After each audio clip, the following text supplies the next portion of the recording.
How's everybody doing today? My name's Tara, this is Sheldon, and you're watching 31 Days of Horrorween. This is day 17, and I'm getting them right. You want to know why I'm getting them right? I'm writing them the fuck down. I will never know what day it is, so it's written down. So we watched last night, I should say, Hayride 2. And again, written and directed by Taron R. Parsons. And it stars Sherry Eakin and Jeremy Sande? However you want to Sande. So it's Sand or Sand. I'm not sure which. Whatever way it's pronounced. But this one literally picks up exactly where the last movie ended. Like, the killer is not dead. At the end of the last movie, they're like, is he dead? We check his pulse. No. Cut to black. Here we are loading the man into an ambulance. The bad guy. So now we have him at a hospital. This man's called Pitchfork, by the way. I don't think I mentioned that in the first one. I forgot to mention the killer's name is Pitchfork, and it's a local legend about this man who had this daughter, and when his daughter started dating the neighbor guy, he went insane and killed everybody, and they never found his daughter. So in this one, we find out that the kid, they're like in their 20s, the young fella from the first movie is the son of Pitchfork's daughter. So Pitchfork's his grandfather. And Pitchfork's daughter ran away so that Pitchfork wouldn't kill her. So now he's trying to kill him. That's what's going on here. Basically, it's a little convoluted, but sure. They're at the hospital getting all checked out because they think they escaped this. Little do they know, Pitchfork shows back up after him again because they're bringing him to the hospital too. Anyway, this one, we have a budget. Yes. Not a large budget, but there's definitely more of a budget. The camera work is tons better. It is. It's like the first one has a lot of shaky cam. This one is not as bad with shaky cam, and the quality is so much better. The acting's still great. I do believe the actors in it are even better, even though some of them are the same actors. Even the kills. The kills are better, and we have squishy stuff. I like squishy stuff. Not much. Not every kill is on screen, but some of them are, and the ones that are nice and squishy. Mm-hmm. And I like that. A guy gets his face smushed against a steam pipe. And as soon as his head falls off. I love it. We get squishy stuff. We get some dummies being stabbed and stuff we actually get to see this time.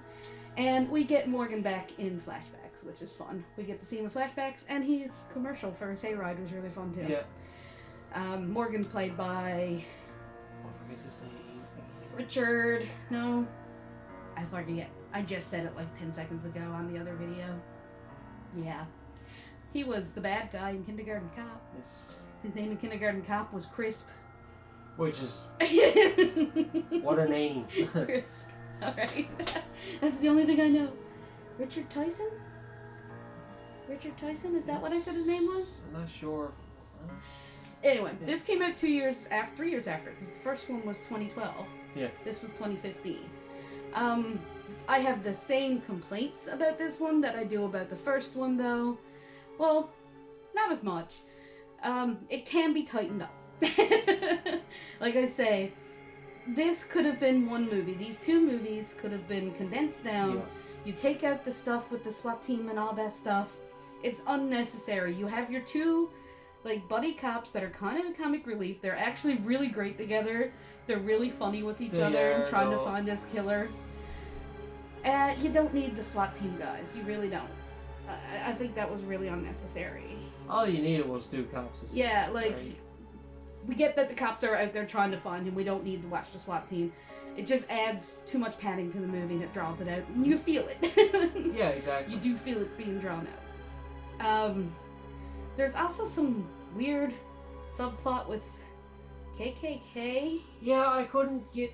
that one had me lost. They were looking into the history of Pitchfork and the guy that is Pitchfork, and there's a box of like newspaper clippings that has to do with the KKK, and I'm like, okay, sure, we're in Alabama, but like, it was unnecessary. Really? Like, sure, yeah.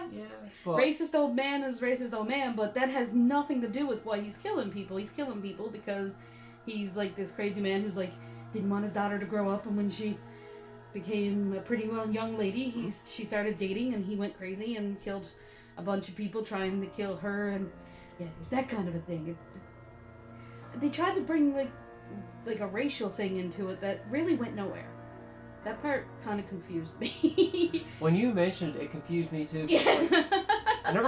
I did catch on, yes, but like, as soon as you mentioned it, as soon as I looked at it, I was like, what? Why? You're right. Like, is it bad that when he pulled out the picture, the first picture he hauled out, it was just members of like the clan with like their big robes on? mm-hmm.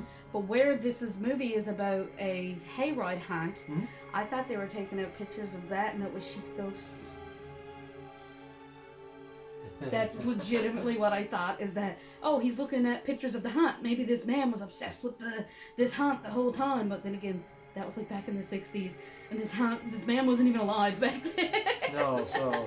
Captain Morgan, who does the hunt. I'm like, then the next picture you could see that it was definitely the clan. But the first one I thought it was sheep ghosts, and I kind of got a good chuckle out of that. I'm sorry. Dark humor is my humor. Another thing that I have a complaint about this one is the ending. Yeah. Not the ending itself, but the fact that there's 3. Yeah, there's not just one There ending. doesn't need to be 3.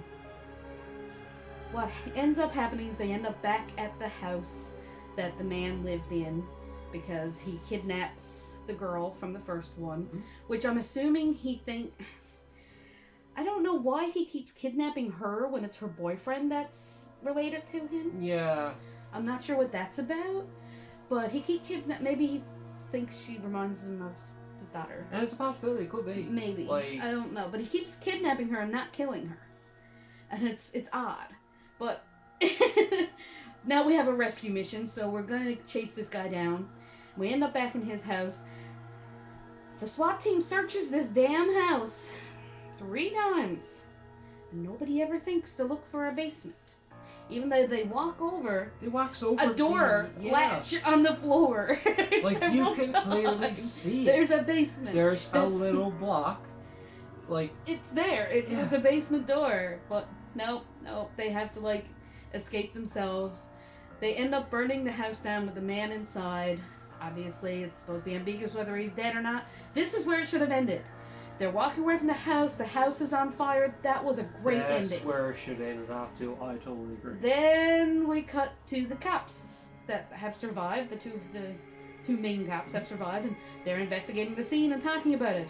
Then that fades to black, and then we're like 3 years later, and our heroes have came back to Captain Morgan's place because, they're related. That's their dad.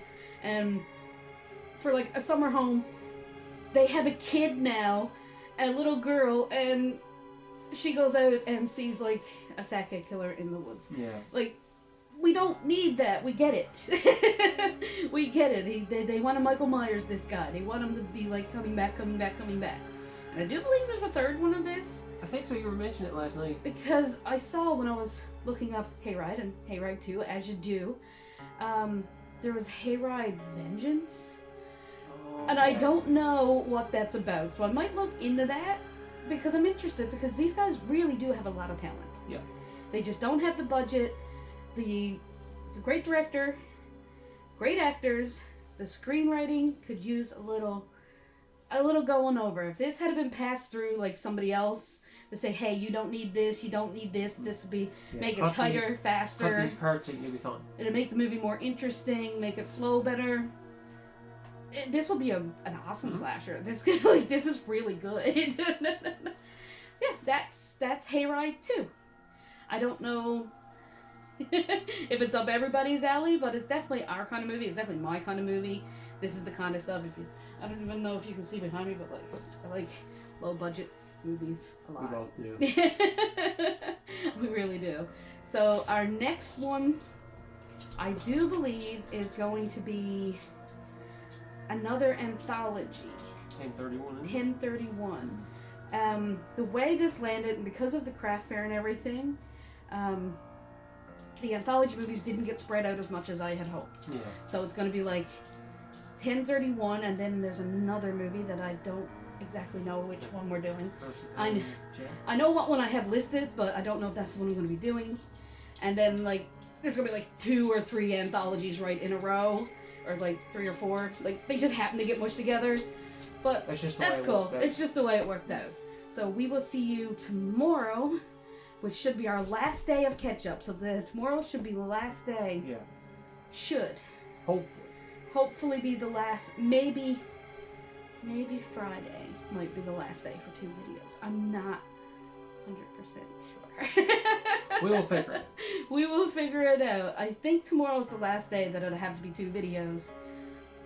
Hopefully. Unless something else throws a cog in the works. It should be completely caught up by tomorrow, and we'll be doing at least, I know 1031 is going to be one of them. I'm not sure what the other one's going to be yet. So we'll see you then, okay? Bye! Bye.